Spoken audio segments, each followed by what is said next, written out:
Hello everyone. आज की class में हम ग्रामर कम ट्रांसलेशन मेथड की बात करने जा रहे हैं। आइए स्टार्ट करते हैं। The method which originally practice in our country, that is grammar translation method.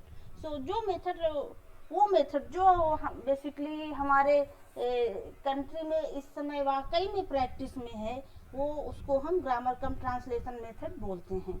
और इस मेथड में grammar and translation both have their own importance. so और अगला अगर हम देखते हैं तो grammar cum translation method had its origin in Germany and was popular from 1840s to 1940s. This method is also called classical method because it is the oldest method of teaching of English. So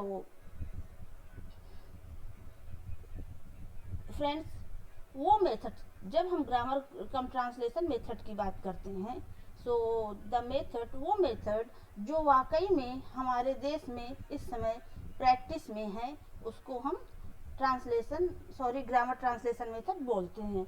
और इस method में translation और grammar दोनों equally important हैं। और अगला जो हमारा पॉइंट है वो क्या है कि इसका जो ओरिजिन है, इसकी शुरुआत हुई है, वो बेसिकली जर्मनी से हुई है।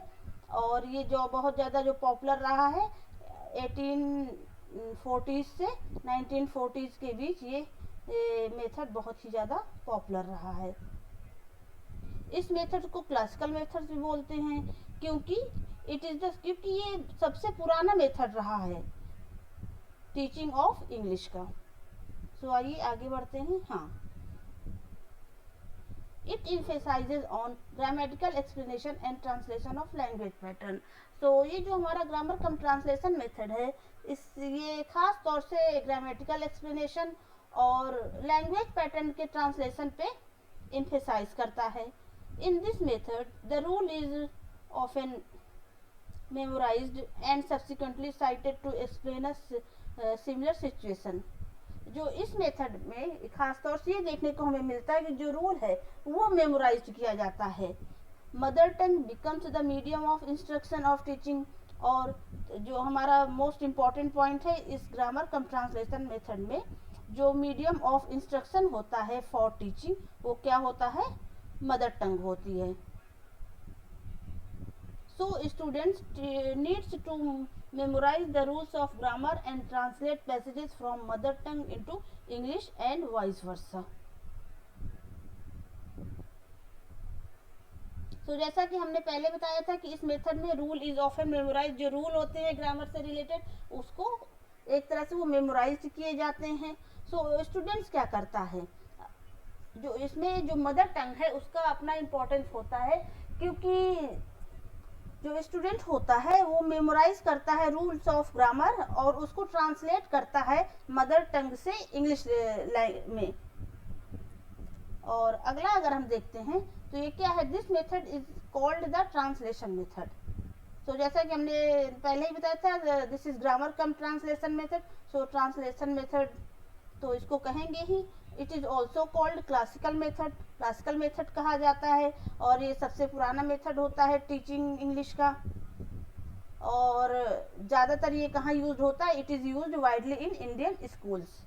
This method has two philosophical basis. इस मेथड के दो जो फिलोसॉफिकल बेस हैं वो क्या क्या है? Grammar is the soul of language, और सेकेंड क्या है? A foreign language can be easily learn through translation. जो ये हमारा ग्रामर कम ट्रांसलेशन मेथड है, इसके दो मतलब कि बेस बताए गए हैं। वो दो बेस क्या है? पहला है grammar is the soul of language. जो ग्रामर है वो हमारी लैंग्वेज का उसको सोल बताया गया है। और जो सेकंड पॉइंट है वो ये बताया गया है कि foreign language can be easily learn. जो फॉरेन लैंग्वेज है उसको बहुत इजी तरीके से सीखा जा सकता है, किसके थ्रू? ट्रांसलेशन के through. Basically grammar structures are kept in mind while teaching English language. Basically जब हम इस मेथड के अंदर जब पढ़ाया जाता है इंग्लिश, तो जो ग्रामेटिकल स्ट्रक्चर होते हैं उसको माइंड में रखा जाता है। जैसे कि एग्जाम्पल हम ले लेते हैं। I am going to school. In this sentence structure is grammatical grammatically analyse in terms of tense. I am going to school, इस जो ये हमारा जो सेंटेंस है इसमें जो स्ट्रक्चर है वो ग्रामेटिकली एनालाइज किया गया है। और इसमें क्या क्या ये चीज हमें मिलता है, सब्जेक्ट, प्रेडिकेट और वर्ब्स और वर्ब सॉरी, और and this is translated into native language. और अगर इसी सेंटेंस को हम नेटिव लैंग्वेज में ट्रांसलेट करते हैं तो कैसे करेंगे, मैं स्कूल जा रही या रहा हूँ।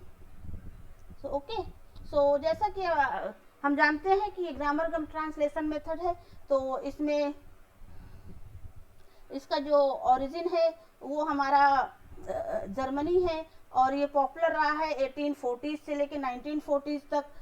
चूँकि ये हमारे देश में वाकई में प्रैक्टिस में है, सो इसलिए ये मेथड बहुत ही ज़्यादा यूज़फुल है from the perspective of Indian schools. और इस मेथड्स में ग्रामर और ट्रांसलेशन दोनों ही का इक्वल इम्पोर्टेंस है। इस मेथड को क्लासिकल मेथड भी बोलते हैं क्योंकि ये हम टीचिंग ऑफ इंग्लिश का ओल्डेस्ट मेथड रहा है। और इसमें जो इम्फेसाइज किया जाता है ग्रामेटिकल एक्सप्लेनेशन पे इम्फेसाइज किया जाता है, ट्रांसलेशन ऑफ लैंग्वेज पैटर्न पे इम्फेसाइज किया जाता है। और इस मेथड में जो रूल्स होते हैं उसको मेमोराइज किया जाता है। और जो मीडियम ऑफ इंस्ट्रक्शन है वो क्या है, मदर टंग है। मदर टंग कहने का मतलब है जो हमारी सोर्स लैंग्वेज होती है वही हमारे मीडियम ऑफ इंस्ट्रक्शन बन जाती इंस्ट्रक्शन है। सो ये सारे पॉइंट्स हमने डिस्कस कर ही लिए हैं। और इसके जो 2 फिलोसॉफिकल बेस कौन कौन से हैं, grammar is the soul of language, grammar को लैंग्वेज का सोल बताया गया है। और दूसरा क्या है, फॉरेन लैंग्वेज इजली हम मतलब स्टूडेंट लर्न कर सकता है ट्रांसलेशन के थ्रू। अब अगले पॉइंट पे आ जाते हैं, प्रिंसिपल। सो ये जो हमारा ग्रामर कम ट्रांसलेशन मेथड, ये बेसिकली 3 प्रिंसिपल पे बेस्ड है। सो देख लेते हैं। Translation interprets foreign phraseology best. In the process of interpretation foreign phraseology is assimilated. और थर्ड पॉइंट क्या है हमारा, structure of a foreign language is best learn when compared and contrasted with that of mother tongue. तो इसमें पहले जो हमारा principal उसमें ये कहा जाता है जो ट्रांसलेशन है वो फॉरेन जो फ्रेजियोलॉजी है उसको बहुत ही अच्छी तरीके से इंटरप्रेट करता है। और जो हमारा सेकेंड पॉइंट है क्या है, in the process of interpretation, जो इंटरप्रिटेशन के प्रोसेस में जो फॉरेन फ्रेजियोलॉजी है उसको एसिमिलेट किया जाता है। और जो हमारा थर्ड पॉइंट है, structure of foreign language is best learn and contrasted with that of mother tongue. जो हमारे फॉरेन लैंग्वेज का जो स्ट्रक्चर है वो अच्छी तरीके से सीखा जा सकता है जब उसको हमारे मदर टंग से कंपेयर किया जाता है। और अगले पॉइंट पे हम आगे बढ़ते हैं। सो क्या है, characteristics of this method. So in this method the English teacher translates each and every word, phrases and sentence of English into mother tongue of the students। इस मेथड में जो इंग्लिश टीचर होता है वो ट्रांसलेट करता है हर एक word को, फ्रेज को और सेंटेंस को,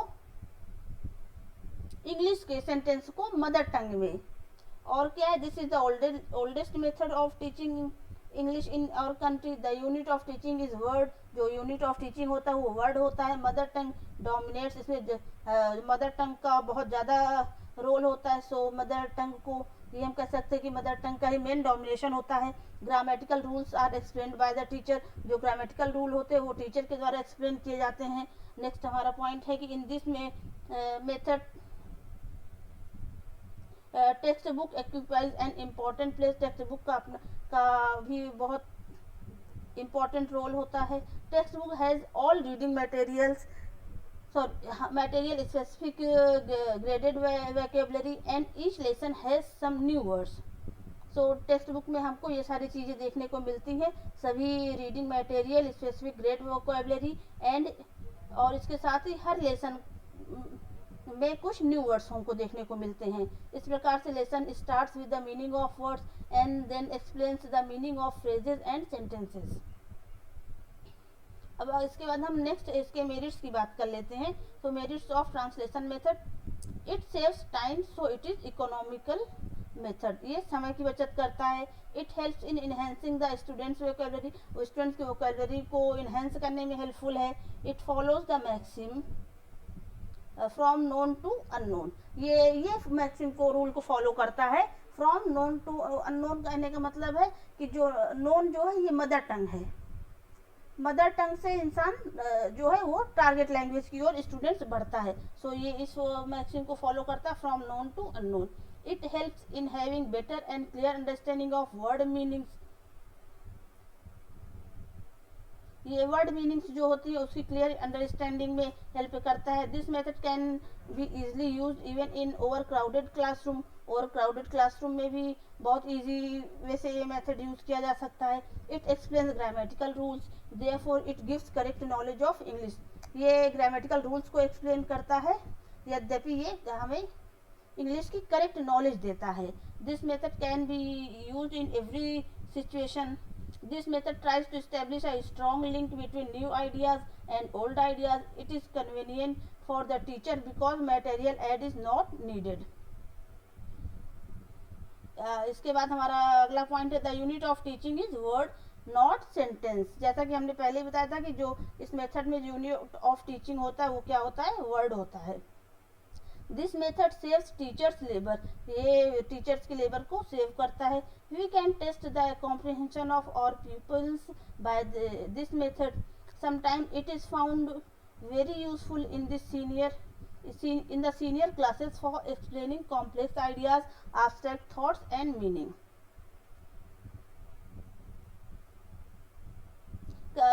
जैसा कि सब लास्ट हमारा पॉइंट है, sometimes it is found very useful, कभी कभी मतलब कि ये बहुत यूजफुल पाया जाता है सीनियर क्लासेस में। और किस लिए, एक जो कॉम्प्लेक्स आइडियाज या एब्स्ट्रैक्ट थॉट्स होते हैं या उनकी मीनिंग्स को एक्सप्लेन करने में ये मेथड बहुत ही यूजफुल माना जाता है। इसके बाद हम इसके डिमेरिट्स की बात कर लेते हैं। सो इस मेथड में no emphasis is put on speaking, मतलब स्पीकिंग पे कोई इम्फेसिस नहीं दिया गया है। No emphasis is put on speaking, reading and writing. हाँ, सो इस मेथड में स्पीकिंग, रीडिंग और राइटिंग पे कोई इम्फेसिस नहीं दिया गया है। इन दिस मेथड में इस प्रकार से हम कह सकते हैं जो स्पीच है उसको नेग्लेक्ट किया गया है। In this method speech is neglected. The students are not provided practice in oral, जो स्टूडेंट्स होते हैं उनको ओरल वर्क के लिए प्रैक्टिस प्रोवाइड नहीं की जाती है। जो अगला हमारा है, this method fails to teach correct articulation, intonation and pronunciation. So इस मेथड के थ्रू, जैसा कि हम मदर टंग के थ्रू समझते हैं, मदर टंग का एक इम्पॉर्टेंट रोल होता है ग्रामर कम ट्रांसलेशन मेथड में। सो प्रायः ऐसा ये पाया जाता है कि ये मेथड काफ़ी हद तक फेल होता है करेक्ट आर्टिकुलेशन, इंटोनेशन और प्रोनाउंसिएशन, क्योंकि हर लैंग्वेज की अपनी भाषा होती है, अपना इंटोनेशन होता है, अपना प्रोनाउंसिएशन होता है। सो इसलिए हम मदर टंग के थ्रू से इस मेथड में सीखने की स्टूडेंट्स कोशिश करता है। सो हम ये कह सकते हैं कि ये जो मेथड है ये काफ़ी हद तक जो करेक्ट आर्टिकुलेशन, इंटोनेशन और प्रोनाउंसिएशन को टीच करने में फेल हुआ है। इसके बाद हमारा अगला जो इसकी डिमेरिट्स की बात कर लेते हैं तो क्या है, translation method attempts to teach English through rules not by use. जो ट्रांसलेशन मेथड है ये जो रूल्स हैं उनको जो इंग्लिश है वो रूल्स के थ्रू समझाने की कोशिश करता है, ना कि नॉट बाय यूज, ना कि उसको प्रैक्टिकली यूज करके। It stops the power of thinking freely, और इसमें मतलब कि ये थिंकिंग फ्रीली की पावर को भी ये कहीं ना कहीं उसमें बाधा उत्पन्न करता है। Too much emphasis is given on grammar, grammar पे बहुत ज़्यादा इम्फेसिस दिया जाता है। This method is dull because the student does not take active part in the learning process. ये मेथड इसलिए डल माना जाता है क्योंकि स्टूडेंट्स एक्टिव पार्ट इसमें पार्टिसिपेट नहीं करते लर्निंग प्रोसेस में। This method is not based on physiological principle which are must for learning process, और ये मेथड जो है फिजियोलॉजिकल प्रिंसिपल्स पे बेस्ड नहीं होता है, जो कि लर्निंग प्रोसेस के लिए बहुत जरूरी है। अगला हमारा है, it is against the maxim, ये इस मैक्सिम के अगेंस्ट है, from whole to part. It develops the translation habit among students, ये स्टूडेंट्स के बीच ये ट्रांसलेशन की हैबिट्स को ये इस मेथड्स के थ्रू डेवलप किया जाता है। अगला हमारा पॉइंट है इट हेल्प्स टू डेवलप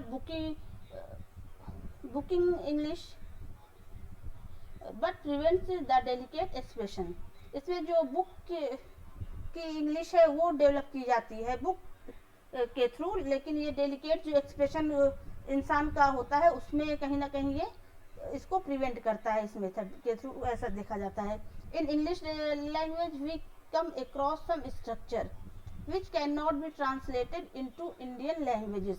क्योंकि जैसे कि हम जानते हैं कि हर लैंग्वेज का अपना स्ट्रक्चर होता है, सो इंग्लिश लैंग्वेज के भी कुछ अपने स्ट्रक्चर होते हैं जो इंडियन लैंग्वेज में ऐसा माना जाता है कि वो ट्रांसलेट नहीं किए जाते हैं। So the structure of two different languages could not be similar, so the techniques of teaching through translation delays the process of learning the structure of a foreign language. This method is unnatural because it does not help the learners to learn the foreign language as they learn their mother tongue. ये method इसलिए useful माना जाता, इसलिए unnatural माना जाता है क्योंकि ये लर्नर को डज नॉट हेल्प द, मतलब लर्नर को हेल्प नहीं करता है फॉरेन लैंग्वेज को सीखने में।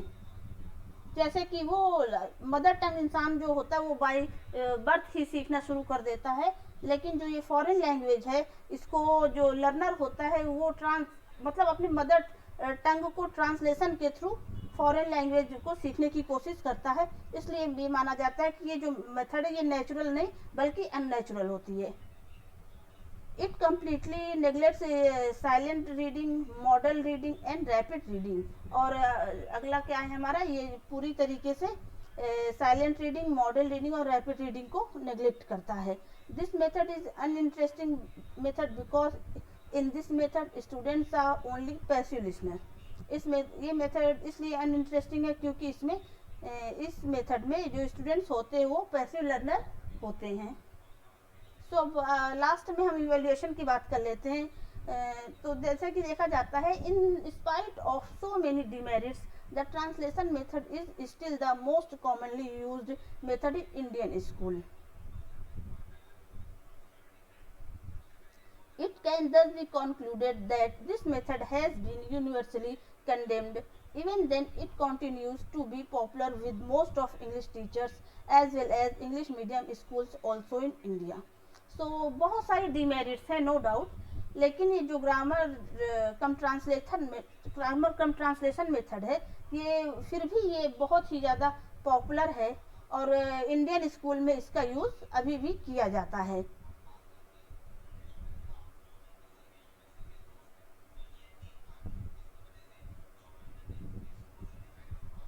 सो फ्रेंड्स, इसी के साथ आज की क्लास फिनिश करते हैं, फिर हम मिलेंगे अगली क्लास में नए टीचिंग मेथड्स के साथ। Okay, thank you.